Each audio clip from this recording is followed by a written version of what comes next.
is between 2017 and 2022, we never spent time as a country to deal with the outcome of 2017 and the lessons. IEBC ran away from it. The rest of the country wanted to do BBI. Yeah.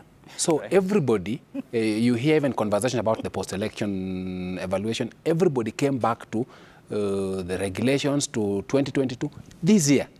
And by the time it came, everything was too late. So people were busy struggling. So no sufficient voter education, no sufficient communication by IEBC. In fact, the communication that people have been getting about we are doing this in compliance with this was happening at the tallying center. Yeah. The tallying center is not the place to make that communication. The tallying place is the place now to update people on what we are doing, not what we have planned. By the time we went, even the issue about these results from the portal, Yvonne made the point that maybe there might be an easier way to do it. Who knew that people are going to be required to do this? Exactly. Who knew? People knew about it maybe last week or last week but yes, one. That's right. So guys, if people had known before, they would have done it much better. But I think the one thing that is critical, I think in addition to doing the trust levels, I think the communication around elections, once this election is over, we must have this debate much early, fix the things we require much early. So in the last year, we're not still doing, changing things. We are now implementing. And you remember of that, sorry, Yvonne. Yes, carry on. That conversation about manual versus electronic. Yeah. So you identified electronically, but the results are transmitted electronically, but they are tallied manually. And you vote manually. There are differences. First, there are only 3 ways, as I mentioned, about using technology. But that is actually the transmission of results only refers to the presidential elections, because that is where we have over-legislated. We are very finicky about the entire issue of transmission of results. And also the tallying.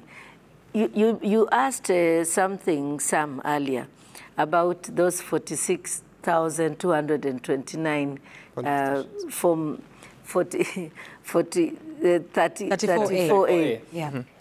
What will come from the constituency level after it has manually been done is 34B.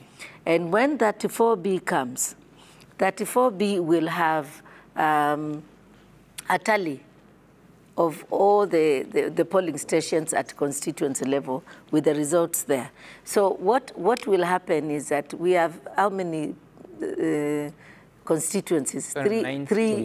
291. So now each one of those forms will be checked against the polling stations that is already in the portal. The public portal. Yeah. And by the way, that portal is legislated. It is actually in Elections Act that IEBC should create that portal. So they will check this information against what they have, and it is us. It is the same people who went to court that required that same process. And therefore, imagine, and I sympathize with the chairman of the Electoral Commission when he's saying that don't expect results. Really don't, because imagine 290 pieces of paper, and imagine, I can't even fathom how they are going to start, verifying this against that to make sure, and half of it the verification has to be done by a human being, because you can't just put a machine to do that, because we also don't want that. We want transparency, and we want it done manually. So, of course, that's one of the reasons why the period between the election and the announcement, declaration of results is 7 days, and we're expecting it to be on the 15th. But if you look at the way this detailed procedures requirement, you wonder whether indeed we are going to be able to do it and finish and announce its results on 15th. But having said that, it is important to know that the IEBC requires a lot of money to do voter education. And what IEBC does, or is required by the law, is to collaborate with other service providers and voter education providers create, design a curriculum and then have that same curriculum used by all these people so that there's uniformity in the information that is being shared. However, it is important to know that voter education, while it is a critical part of what IEBC is mandated to do, there is insufficient funds that are allocated to IEBC to do voter education. Yeah. That's why it depends on partners to help it do that. Yeah. But civil society organizations, there are fewer these days, and people during the focus has shifted, 20 or something, I don't know. Yeah. But the levels of the low levels of voter education I witnessed during the observation, they are quite alarming because people don't know what they're supposed to do. When they get that in my time in civil society was something that we were concerned about, and a lot of us raised funds and were able to do voter education. But also donors are not giving as much money for voter education. Their focus has shifted though as well. Yes. Because it's also global happenings and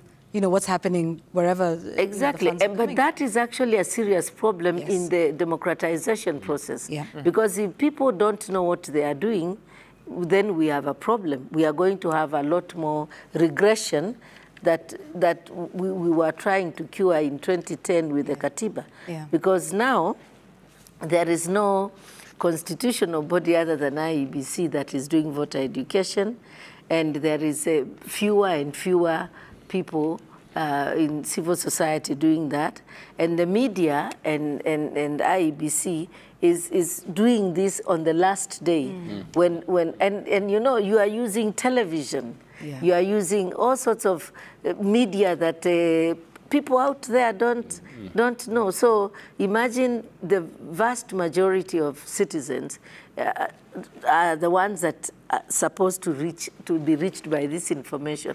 But how many of them own television sets, or even sit in front, or even communicate in the language that we are speaking right now, or the language of the, you know? We went to Marsabit, and we realized that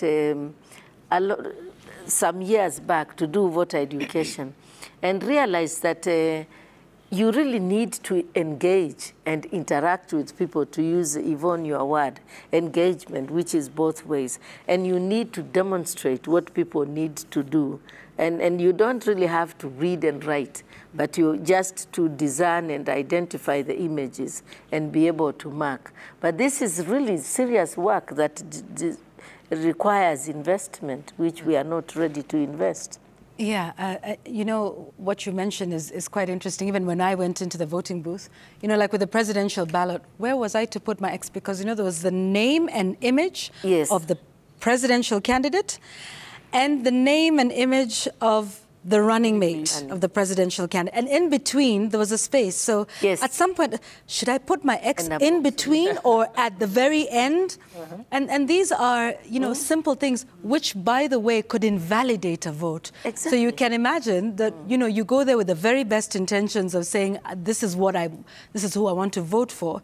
But because you put the X in the wrong box, you know, so I really sat there in that booth. Like, imagine. And imagine you are enlightened. You are enlightened. I met a lady who tried to, they put her finger and they couldn't identify her. Yeah. So as they were struggling with the system, she asked them, by the way, you know, I didn't register last year. I registered in the run-up to the 2017 elections. Did I need to register again? She was asking that yesterday. Of course, she didn't need to, but the fact she was asking it yesterday. I met another friend of mine who actually enlightened, works in the Netherlands, had just come here. And then when she arrived, she said, you know, Prof, I have my passport. I registered with my passport, but I don't have I only now have my ID. Can I vote? Oh, dear.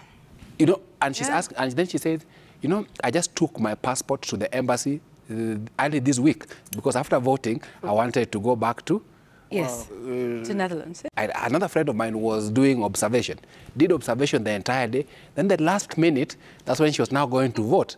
So when she goes, time ended before she could vote. 3 people who are enlightened and missed voting for things that with good voter education These things are not easy. These things are not easy. You see, we take them for granted. And because of too many other things, IEBC does voter education the last few minutes. Because they are much more focused on, have we printed the ballot box? Has there been a court case? And you know, in all that time, by the time they're doing that voter education, there is so much political noise that I think the voter education gets drowned, you know, in all of that noise. So by the time there's rallies and there's political rhetoric, you know, going back and forth, and then here's someone saying, here's how you mark your ballot paper, and you're thinking, you know, who's listening until the day you are in that voting booth, and that's when you realize, okay, what happens, including even the issue of, we were just saying with you, Angela, ensuring that your ballot paper is stamped at the back. And I think in some ways we place perhaps more responsibility on the voter to ensure that their vote is valid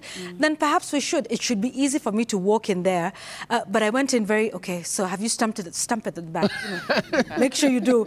And then that was the least of my worries, because when I went in there and I thought, okay. And I don't know about anyone, but for me, my personal experience, I think, was it's a bit of an intimidating process.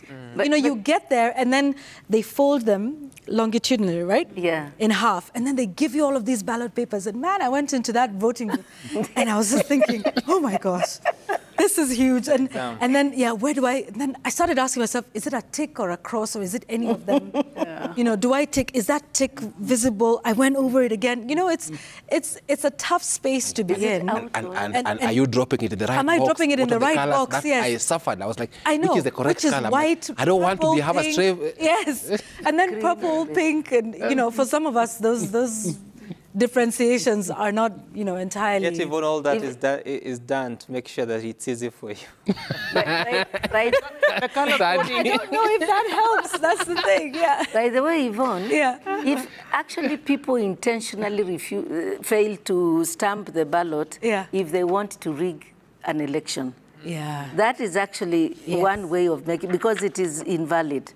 And what I saw, I've seen in another election here in this country, even by elections, because before we put a spotlight on the stamp, people used to actually give you a ballot paper, because those days they didn't even fold it. Now they fold it because of the ink or something like that. So it doesn't smudge, I think, when they stamp it. So they didn't used to do that. Wanakata na kupatia tu. So you go to the booth, you don't bother to look, because, I mean, who has told you that without a stamp it is new? So some of the employed clerks, they have, you know, wameongea na watu, and then they make sure that they give, like, if you have a polling station with 350 of those are not stamps. So they're not valid. And so you know what I found interesting also, Koki, was you had to get your ballot paper stamped as they were being handed to you. So if you found out that it wasn't after you'd marked it and, you know, you're going to put it in the box, you couldn't come back and get it stamped. And I thought, okay, fine, regulation or not, I mean, that's a simple thing, surely. I mean, if I realize once I've marked my ballot paper that it's not stamped, could we not just, you know, just go back and say, hey, could you please stamp this? But apparently we can't do that because it's, you know, just... But do you know why, Yvonne? Yeah. Again, the other I could have carried something. Issues that by going back to stamp, a clerk might give you a second one. You know, just the whole trust issues. Okay. Okay. Yeah, that's possible. Or I could have, you know, come in with something in my pocket and then